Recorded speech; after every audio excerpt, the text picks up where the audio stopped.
بسم اللہ الرحمن الرحیم۔ السلام علیکم خواتین و حضرات۔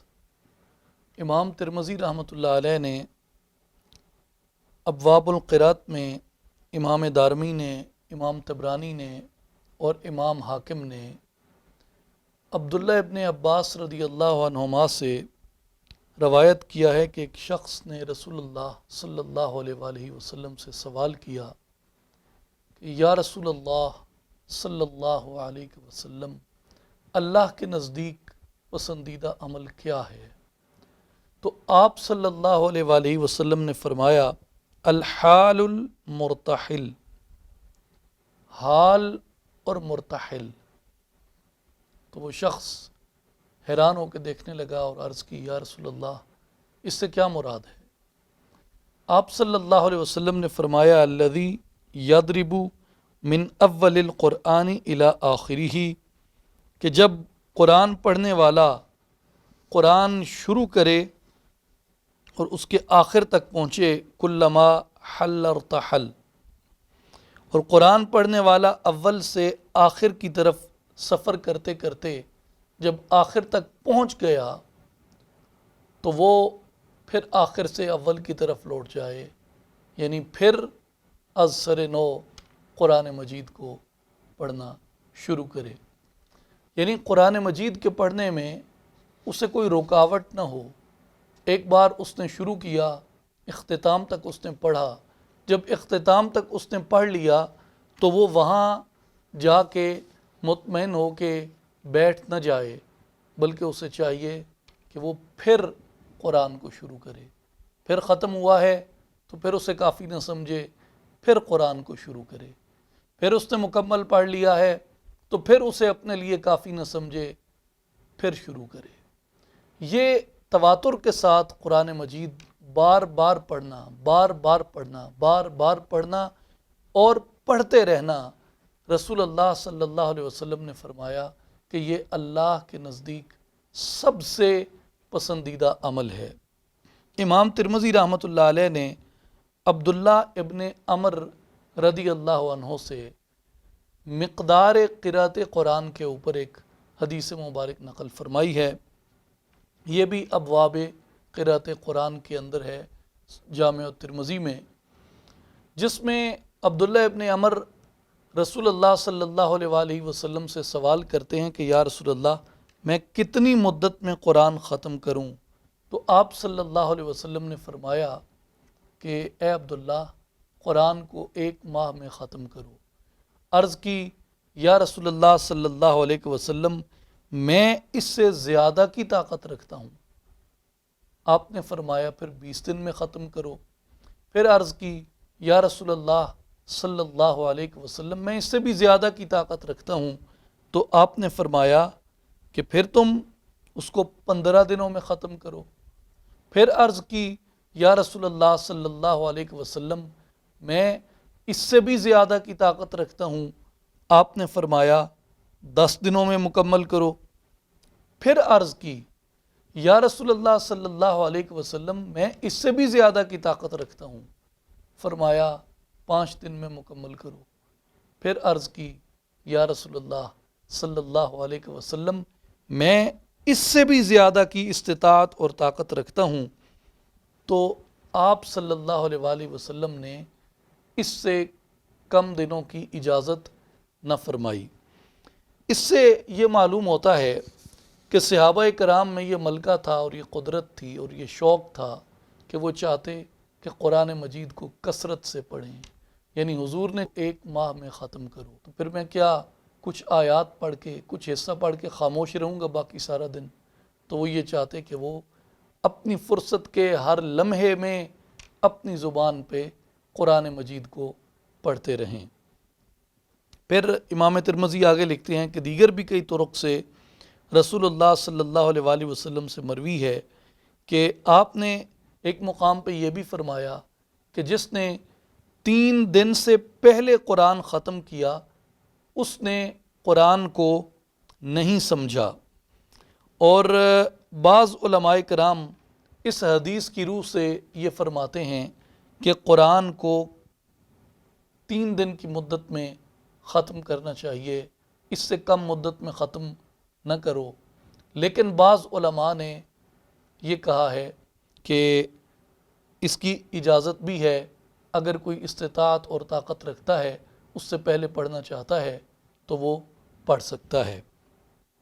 مثلا سعید بن جبیر رضی اللہ عنہ کے بارے میں ہے کہ آپ نے خانہ کعبہ شریف میں ایک رکعت کے اندر ایک ختم پاک مکمل پڑھا۔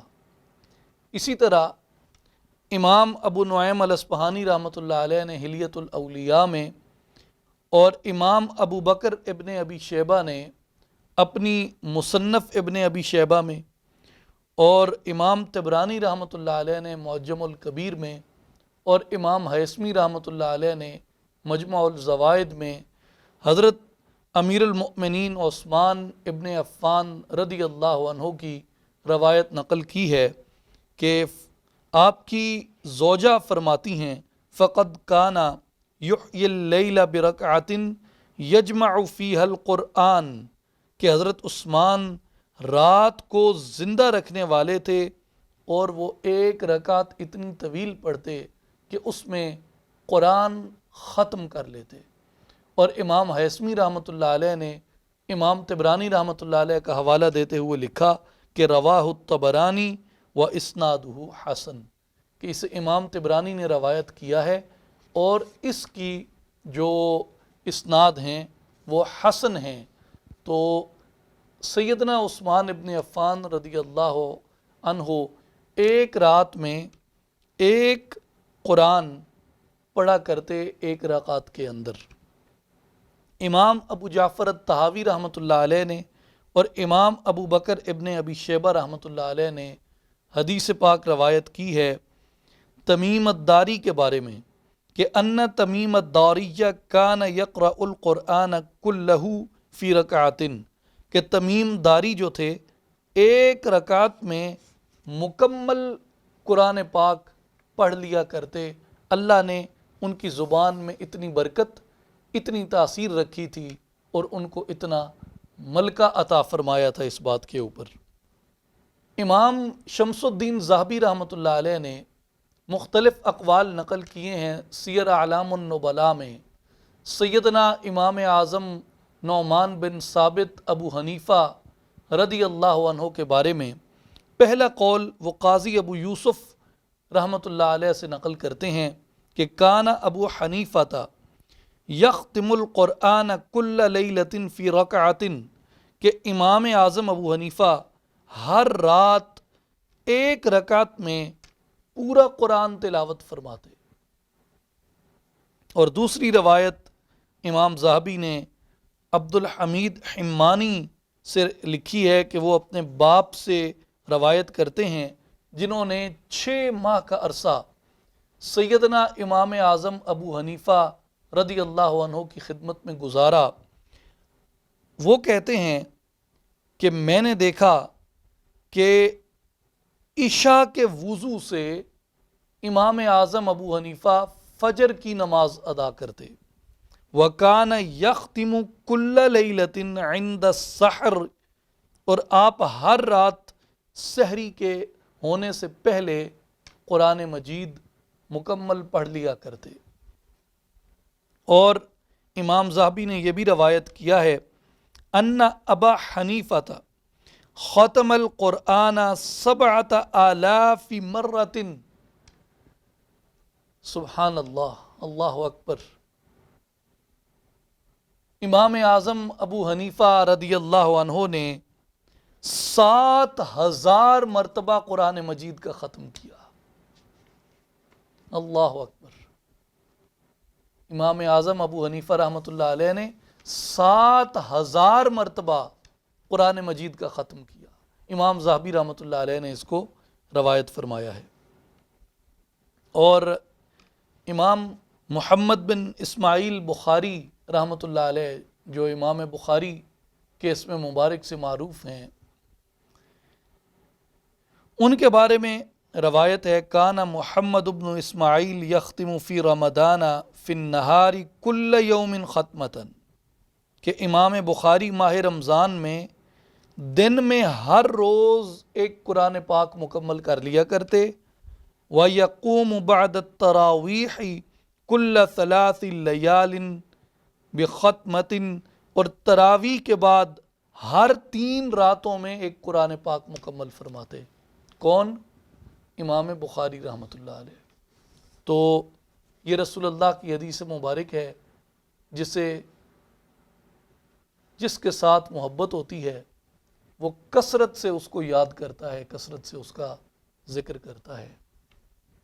جنہیں قرآن سے محبت تھی وہ کثرت سے قرآن پڑھتے تھے۔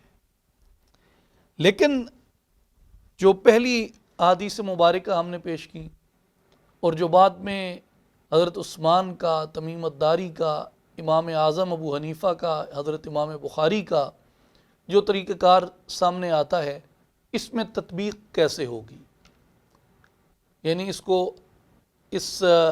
کو آپس میں ریکنسائل کس طرح کیا جائے گا اس ایشو کو، تو اس کو ریکنسائل کیا ہے امام سیوطی رحمۃ اللہ علیہ نے الاتقان فی علوم القرآن کے اندر، امام نووی رحمۃ اللہ علیہ کے ایک قول سے جو انہوں نے اپنی کتاب الاذکار میں بیان فرمایا ہے کہ المختار ان ذلک یختلف باختلاف الاشخاص۔ امام نووی رحمۃ اللہ علیہ اس کو ریکنسائل کرتے ہوئے کہتے ہیں کہ مختار قول یہ ہے کہ ختم قرآن کی مدت مختلف لوگوں کے لیے مختلف ہوگی۔ ختم قرآن کی مدت مختلف لوگوں کے لیے مختلف ہوگی، پس جس شخص کو خوب غور و خوض کرنے سے لطائف اور معارف کے علوم سوجھ پڑتے ہیں، اس کو چاہیے کہ اسی قدر تلاوت پر اکتفا کرے تاکہ اس کو اس کا کامل فہم حاصل ہو جائے جو اس نے پڑھا۔ یعنی جس کو جتنا فہم و ادراک حاصل ہو رہا ہے وہ اپنے فہم و ادراک کے مطابق قرآن مجید کی تلاوت کرے۔ اور پھر امام سیوطی رحمۃ اللہ علیہ اس سے آگے لکھتے ہیں کہ ایسے ہی جو لوگ علم دینیہ کی اشاعت میں مشغول ہوتے ہیں، قاضی ہوتے ہیں، دیگر اپنی ذمہ داریاں سر انجام دے رہے ہوتے ہیں، یا تاجر لوگ ہوتے ہیں، تجارت میں مصروف ہوتے ہیں، بعض دیگر ذمہ داریاں نبھانے والے لوگ ہوتے ہیں، تو ان کو اسی قدر قرآن مجید پڑھنا چاہیے جتنی انہیں فرصت ہو۔ اور پھر وہ فرماتے ہیں کہ جن لوگوں کو فرصت زیادہ ہو، وہ زیادہ قرآن پڑھنا چاہتے ہیں، تو انہیں چاہیے کہ وہ اسی قدر قرآن مجید کی تلاوت زیادہ کریں، لیکن اس بات کا خیال رکھیں کہ جب تھک جائیں اور زیادہ قرأت کرنے سے وہ زبان ٹھیک نہ چلے تو انہیں چاہیے کہ تلاوت زیادہ نہ کریں تاکہ قرآن مجید کے تلفظ کو وہ غلط ادا نہ کریں، جس سے اس کے معانی، مفاہیم اور ترجمہ بدل نہ جائے۔ تو اس لیے یہ احتیاط ہے۔ لیکن اللہ نے جن کی زبان کو قدرت دی ہو، جن کو اس کا فہم و ادراک بھی عطا کیا ہو، وہ جتنا اپنے فہم کے مطابق، اپنی فرصت استطاعت کے مطابق جتنا پڑھنا چاہیں، ان کے لیے امام نووی رحمۃ اللہ علیہ کا مختار قول ہے کہ ہر شخص کے لیے مختلف حد ہے قرآن پڑھنے کی۔ لیکن ایک مفہوم جو امام شرف الدین نووی رحمۃ اللہ علیہ کے اس قول سے مجھے معلوم ہوا، وہ یہ کہ قرآن اتنا پڑھو جتنا سمجھ سکو۔ گویا فی زمانہ قرآن مجید کو سمجھ کے پڑھنا لازم ہے۔ ہماری اجمیوں کی اور خاص طور پہ ہندی مسلمانوں کی جو آج پاکستان میں رہتے ہیں یا بر صغیر میں جہاں بھی مسلمان آباد ہیں، ہماری بدقسمتی یہ ہے کہ جب یہاں پہ برطانوی سامراج آیا تو ہمارے ساتھ جو سب سے بڑے ظلم ہوئے بطور ایک تہذیب و ثقافت کے، ان میں عظیم ترین 2 ظلم ہوئے۔ ایک، ہمارا عربی سے رابطہ منقطع ہو گیا، دوسرا ہمارا فارسی سے رابطہ منقطع ہو گیا، جس وجہ سے جو حفاظ کے ہاں بصیرت ہوتی تھی قرآن مجید کی، آج کے جو حفاظ ہیں جو صرف اس کو حفظ کر لیتے ہیں، یاد کر لیتے ہیں اور کافی سمجھتے ہیں، یہ ہمارے لیے ایک ایسا قابل غور نقطہ ہے جس پہ ہمیں غور و فکر کرنا ہے اور سوچنا ہے کہ ہم قرآن سے اسی طرح کٹے رہیں یا ہمیں اپنے اس معذوری کو مجبوری اور اس مجبوری کو معذوری نہیں بنانا چاہیے۔ اس کو حل کیسے کیا جائے؟ اس کو حل ایسے کیا جائے کہ ہم بچپن سے ہی اپنے بچوں کو ملٹی لنگول بنائیں۔ ان کو ہم جہاں اردو سکھاتے ہیں جو ہماری قومی زبان ہے، اور جہاں ہم ان کو اپنی مقامی زبان سکھاتے ہیں، مثلا سندھی ہے، بلوچی ہے، براوی ہے، پشتو ہے، کشمیری ہے، پنجابی ہے، سرائکی ہے، اور باقی جتنے لہجے ہمارے ہاں پائے جاتے ہیں وہ ہم ان کو سکھاتے ہیں، اور ساتھ ساتھ ہم ان کو انگریزی سکھاتے ہیں جو ہمارے آقاؤں کی زبان ہے۔ تو ہمیں چاہیے کہ ہم ان کو اپنی دینی زبان بھی سکھائیں جو ہمارے قرآن کی زبان ہے، ہم ان کو عربی سکھائیں۔ عربی پڑھانے والے آج بھی کثرت سے آپ کو مل جاتے ہیں، تلاش کرنے کی ضرورت ہے۔ اور وہ لوگ جو اس عمر کو پہنچ گئے ہیں کہ اب نئی زبان سیکھنا ان کے لیے ممکن نہیں ہے، تو ان کو چاہیے کہ وہ صحیح الفکر علماء کا قرآن مجید کا ترجمہ ضرور پڑھیں۔ قرآن مجید کے ایسے ایسے عجائبات ترجمے کے ساتھ کھلتے ہیں کہ انسان حیران رہ جاتا ہے۔ مثلا کئی تحقیقات شائع ہوئی ہیں ان مسلمانوں پہ جو پہلے کسی اور مذہب سے، خاص طور پہ مغرب میں جو جوڈازم سے تعلق رکھتے تھے، کرسچینٹی سے تعلق رکھتے تھے، ایتھیسٹ تھے، جو مسلمان ہوتے ہیں، اسلام قبول کرتے ہیں، ان کے انٹرویوز شائع ہوتے ہیں، ان کے بارے میں سرویز ہوتے ہیں، تو ان سے پوچھا جاتا ہے کہ کس چیز سے انسپائر ہو کے آپ مسلمان ہوئے۔ میجورٹی ان میں سے ایسے لوگوں کی ہے جن کا جواب ہوتا ہے ہم قرآن کو پڑھ کے مسلمان ہوئے۔ حیرت کی بات ہے، وہ قرآن کو عربی میں نہیں پڑھتے، وہ قرآن کو اپنی زبان میں پڑھتے ہیں، انگریزی میں، یا جو ان کی کوئی فرانسیسی ہے تو فرینچ میں، کوئی جرمن ہے تو جرمن میں، کوئی وہ اٹلی کا ہے تو وہ اٹیلین میں، کوئی اسپین کا ہے تو اسپینش میں۔ قرآن ہر زبان میں ہے تو وہ اس میں جیسے پڑھتے ہیں وہ ان کی تاثیر قبول کرتے ہیں۔ تو اس لیے ایسے لوگ جنہوں نے قرآن مجید کا ترجمہ پڑھا ہے وہ اس بات سے اتفاق کریں گے کہ قرآن مجید کی تلاوت کی لذت سبحان اللہ، لا شک لا ریب، شک و شبہ سے ماورا۔ لیکن جب آپ قرآن کا ترجمہ پڑھتے ہیں آپ ایک اور جہان میں ڈوب جاتے ہیں، آپ ایک اور دنیا میں کھو جاتے ہیں، آپ ایک اور کیفیت کے اندر چلے جاتے ہیں جب آپ کو اللہ کے فرامین کی سمجھ آتی ہے اور اس کے احکامات کا پتہ چلتا ہے۔ ہمارے لیے یہ بہت عظیم کامیابی ہوگی کہ ہم قرآن مجید کے مطالب، معانی، مفاہیم کو سمجھنے کی کوشش کریں۔ یہیں سے عمل کی صحیح ابتدا ہوتی ہے۔ اللہ ہم سب کو عمل کی توفیق عطا فرمائے۔